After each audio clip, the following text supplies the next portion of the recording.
पानी की कमी के कारण खेती नहीं हो पाती है। खुले में मतलब पानी ज़्यादा लगता है।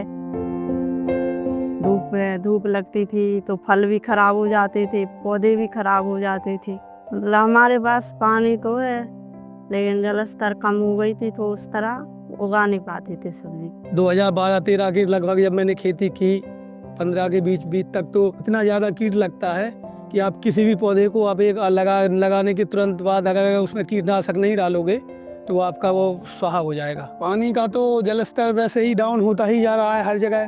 पानी निकालने में भी दिक्कत है। पहले जो पानी लगता था आप एक आज पानी लगा दो तो 2 दिन 5 दिन 8 दिन चल जाता था।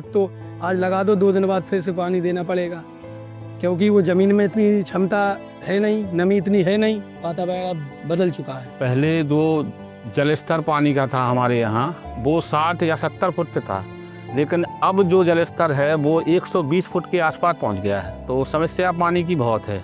अब एक ही फसल पर निर्भर होते हैं, जैसे बरसात की है, बरसात के अलावा जैसे चना है, चना में पानी नहीं लगता है तो चना बह देते हैं, मटर बह देते हैं, मटर में एक पानी जैसे तैसे लग जाता है।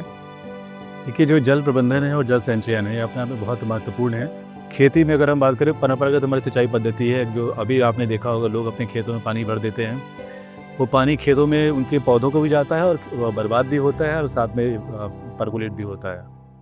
अगर हम कुछ ऐसी विधा निकालें जहाँ हम डायरेक्ट जो पौधे हैं उनकी रूट्स को ही पानी दें हम, तो माइक्रो इरिगेशन, इसमें ड्रिप है, स्प्रिंकलर है, इनके माध्यम से हम जो जल खपत हमारी वर्तमान में होती है उसको हम काफ़ी 30 से 50% से इसको हम कम कर सकते हैं।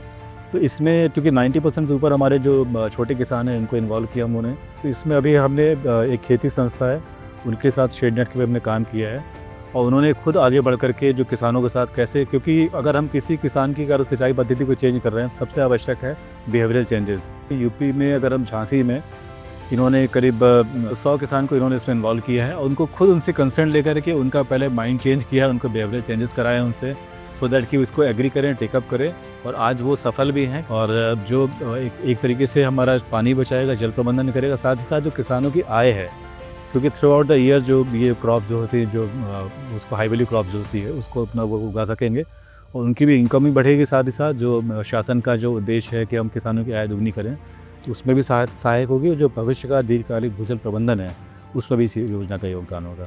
चूँकि बुंदेलखंड में जो भी किसान है वो पारंपरिक विधि से सिंचाई करते हैं, उस कारण से हमने अटल भूजल योजना अंतर्गत खेती के माध्यम से किसानों को हम लोग लो कॉस्ट नेट शेड दे रहे हैं, जिससे खेती करके किसान अपनी आय दुगनी कर सकता है एवं 3 सीजन में वो अपनी सिंचाई कर सकता है एवं हम कम से कम पानी में भी ज़्यादा से ज़्यादा प्रोडक्ट्स को उपलब्ध करा सकें। आज शेडनेट हाउस के बारे में जो चर्चा हो रही है उसके बारे में बताना चाहूँगा कि जो लो कास्ट शेडनेट हाउस है इसका उपयोग जो हमारे प्रदेश के लघु सीमांत और छोटे किसान हैं उनके लिए बहुत ही लाभप्रद है, क्योंकि इसमें छोटे से एरिया में अधिक आमदनी और अधिक उत्पादन प्राप्त कर सकते हैं। मुख्य रूप से जो फसलें इसके लिए उपयुक्त हैं उसमें टमाटर, शिमला मिर्च और विभिन्न प्रकार के जो बेहन उगाए जाते हैं सब्जियों के, वो सभी प्रकार के बेहन इसमें बहुत ही सुगमता से, सरलता से और कम समय में पैदा करके आप इसको व्यवसाय के रूप में अपना सकते हैं। और अब नेट हाउस लगवा लिया है तो उसमें पानी का भी बचाव हो रहा है, कोई कीड़े मकोड़े नहीं लगते, मतलब खरपतवार नहीं होता और खेती भी अच्छे से कर पा रहे हैं।